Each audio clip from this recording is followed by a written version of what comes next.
After a significant relationship ends, the memories begin to haunt you.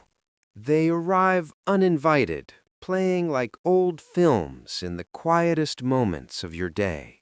You might be making coffee, driving to work, or lying in bed at night when suddenly you're back there in a moment that no longer exists. Faced with this internal cinema, well-meaning advice offers you two familiar paths. The first path demands that you simply forget. You are told to burn the letters, delete the photos, and erase the person from your mind entirely. But this is a fool's errand, an instruction as impossible as telling the tide not to turn. Our minds are not designed for deletion. They are archives built to preserve. The second path seems kinder, suggesting you only remember the good times. You are encouraged to cherish the beautiful moments, to find solace in the happiness you once had. Yet for many, this is a gilded trap. Focusing only on the good can amplify the pain of its absence, turning sweet memories into sources of fresh agony. It can lead you down a dangerous road of romanticizing a past that can never be reclaimed. It keeps the wound open under the guise of healing it. So you find yourself caught in an impossible dilemma. Forgetting is not an option, but remembering feels like a self-inflicted punishment. If both of these well-worn paths lead to a dead end, there must be a third, better way to think about the past. What is the right way to heal when your own memories feel like the enemy? The fundamental error in our approach is the belief that heartbreak is a problem of the heart. It is not. Heartbreak isn't a problem of the heart, it's a problem of the story. The pain you feel is not just from the loss of a person, but from the loss of a narrative you believed in. You are grieving a future that will never be written. Most of us frame this loss as a tragedy. In a tragedy, the story ends in unresolved suffering, leaving the protagonist wounded and incomplete. This narrative keeps you stuck as a victim of your own past, perpetually replaying the final, painful scenes. But there is another way to frame it. You can see the past not as a tragedy, but as a completed story. A completed story has a clear beginning, a complex middle, and a definitive end. It has character development, it has themes, and most importantly, it has a lesson that is carried forward. This shift in perspective is the key to genuine healing. It's about moving from being a character trapped in the plot to becoming the author who understands it. Over the next few minutes, we will explore a powerful framework to help you do just that. By the end of this video, you will learn how to become the author of your past, not its prisoner.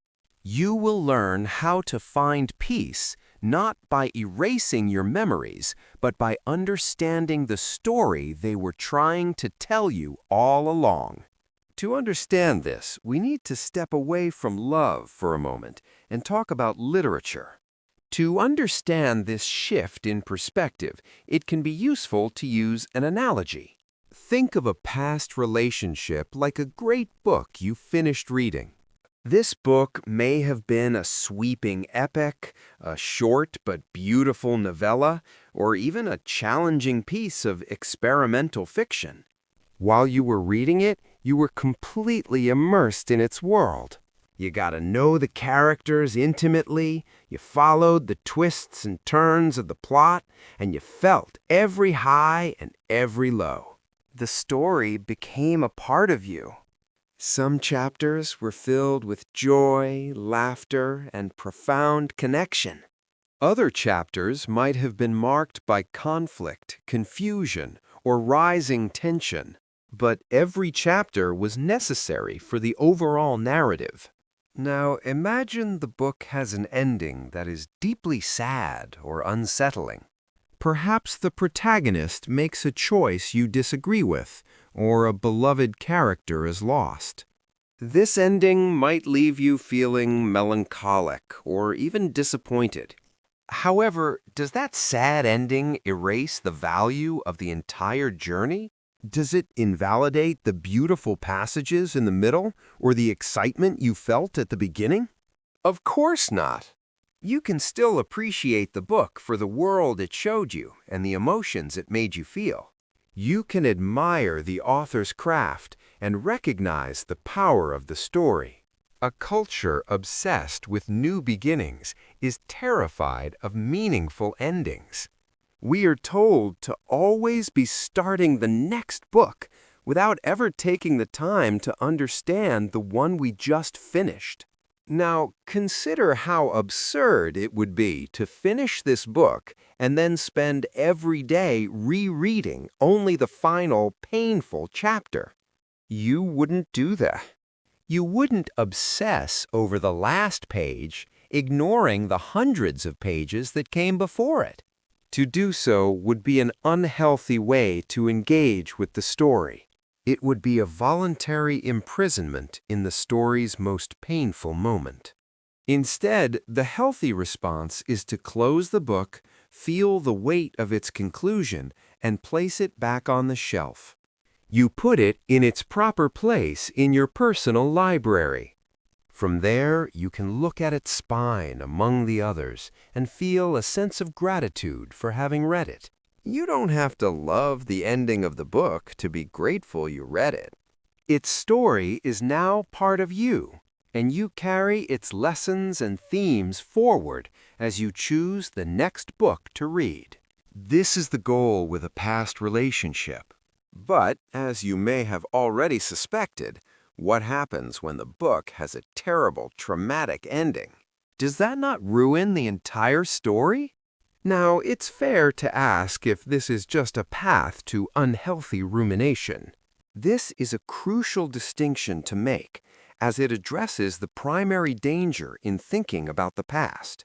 There is a vast difference between healthy reflection and unhealthy rumination. Healthy reflection is like being a curious librarian, choosing to visit the archive of your past. You pull a specific book from the shelf, study a chapter to understand something, and then purposefully place it back and return to the present. You are in control of the process. Unhealthy rumination, on the other hand, is like being a ghost trapped in that same library, condemned to wander the aisles forever.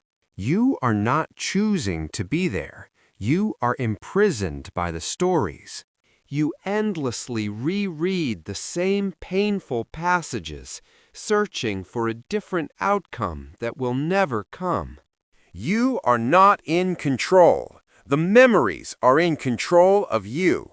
So why do our brains get stuck in this painful loop? Psychologists have a term for this phenomenon, known broadly as the Zeigarnik effect.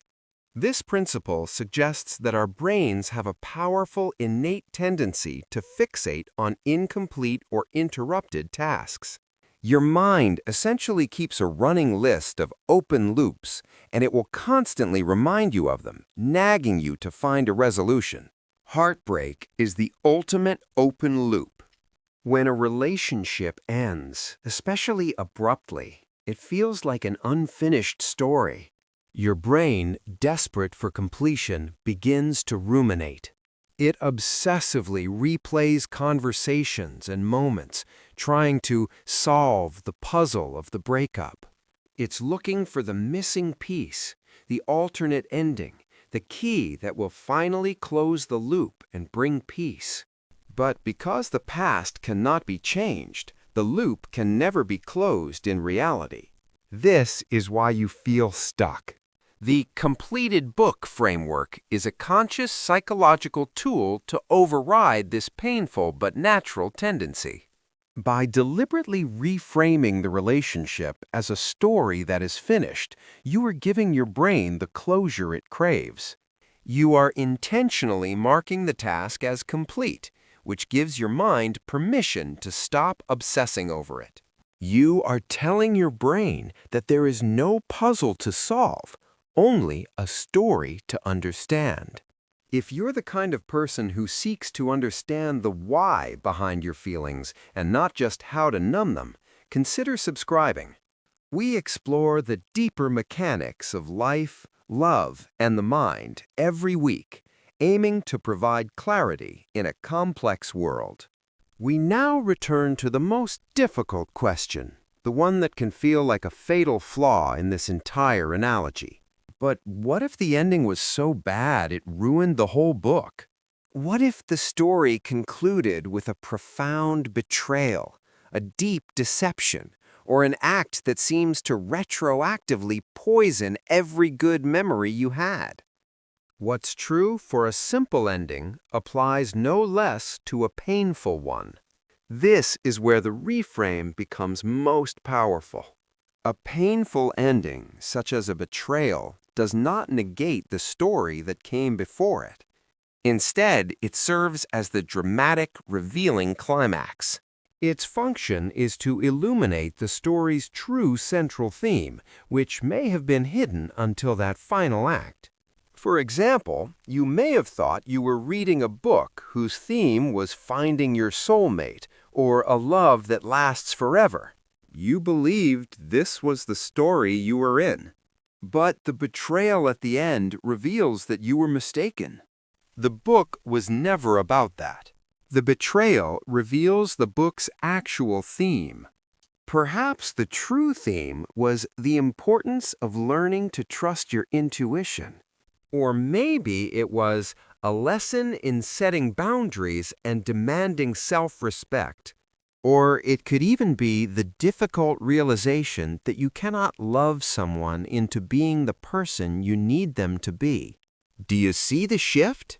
The pain is still real, but its meaning has been transformed. The pain of the ending is what reveals the lesson of the story. The betrayal is no longer a random act of cruelty that invalidates your past. It is the key that unlocks the story's ultimate wisdom. It's the moment the author's true purpose is finally made clear. This act of reframing is the process of moving from victim to scholar. A victim is defined by what was done to them. A scholar, or an author, is defined by what they are able to understand. By asking, "What did this painful ending teach me?" you take the power back from the person who hurt you and place it firmly in your own hands. The pain becomes your teacher, not your jailer. Adopting this framework of a concluded narrative yields profound benefits for your emotional life. The first and most immediate is the gift of genuine emotional closure. Before, you were stuck in an open loop, a ghost in the library, trying to rewrite a final chapter that was already printed. You are trying to fix a past that is unfixable. The completed book framework gives you permission to stop. It allows you to accept that the story is finished, freeing you from the exhausting and impossible task of trying to change its ending. This acceptance is the bedrock of peace. The second benefit is the ability to gain wisdom. When you are trapped inside the emotion of a memory, it is almost impossible to learn from it. It's like trying to study a painting while your face is pressed against the canvas. You can only see the chaotic texture of the paint, not the image itself. Reframing the past as a completed story allows you to take a step back. You can analyze the narrative arc, identify the recurring themes, and understand your character's motivations without being overwhelmed by the raw emotion of the moment. You become a student of your own life, capable of extracting valuable lessons that will inform all the stories you will live in the future. Finally, and perhaps most importantly, embracing a concluded narrative gives you the freedom to move on. As long as you feel that your previous story is unfinished, you will unconsciously carry its unresolved plot points into your present and future. You might find yourself seeking the same type of character, replaying the same conflicts, or trying to force a new story to provide the ending the old one denied you. But when you have properly shelved the last book, you are truly free to pick up a new one. You can begin a new chapter, or even a whole new volume, with a clean slate, unburdened by the ghosts of the past. You are ready for a new narrative because you have finally understood the old one. Understanding this is one thing. Doing it is another. So let's turn this philosophy into practice with 3 actionable steps. Take out a journal or open a new document and title it with the name of the relationship. This is your workspace for becoming the author. Step 1 is to write out the story arc. Don't censor yourself or get lost in every tiny detail. The beginning, the middle, and the end. How did it start? What were the core dynamics and key moments in the middle? And how specifically did it conclude? Writing it down externally objectifies the experience, pulling it out of the chaotic realm of memory and onto the structured space of the page. Step 2 is to identify the central theme. Now that you have the full arc in front of you, ask yourself one critical question. What was the ultimate lesson this experience was meant to teach me? Look past the surface-level story of we fell in love and then broke up. Look for the deeper pattern. Was it about self-worth? About communication? About the difference between love and attachment? The true theme of this story was... Step 3 is to write the epilogue. An epilogue is a concluding section that looks forward, explaining what happened to the protagonist after the main story was over. Having learned this lesson, I am now... This final step consciously connects the wisdom of the past to the actions of your future. It is the bridge that takes you from the closed book of yesterday to the blank page of tomorrow. Today, we have walked a new path together. We began by acknowledging the 2 great traps of heartbreak, the impossible demand to forget and the painful temptation to only relive the good. We saw that both are dead ends because they failed to address the core of the problem. We then discovered that healing is not about managing memories, but about mastering the story they tell. We introduced the framework of the completed book, a tool to transform a narrative of tragedy into a story of wisdom. We learned to see painful endings not as a nullification of the past, but as the climax that reveals its deepest lessons. By doing this, we move from being a passive victim of our history to its active and insightful author. This journey changes the very purpose of looking back. The purpose of looking back isn't to see what you lost, it's to understand what you gained. The experience in its entirety becomes a source of strength, not a monument to your pain. You did not just lose a love, you gained a crucial piece of wisdom about yourself and about life. And armed with that wisdom, you are now free. Free to close the book without bitterness, and free to walk away, ready for the next story that awaits. If this approach to understanding life resonates with you, subscribe to our channel for more explorations into the art of living wisely. And now that you know how to reframe the past, you might be wondering if you're ready to create a new future.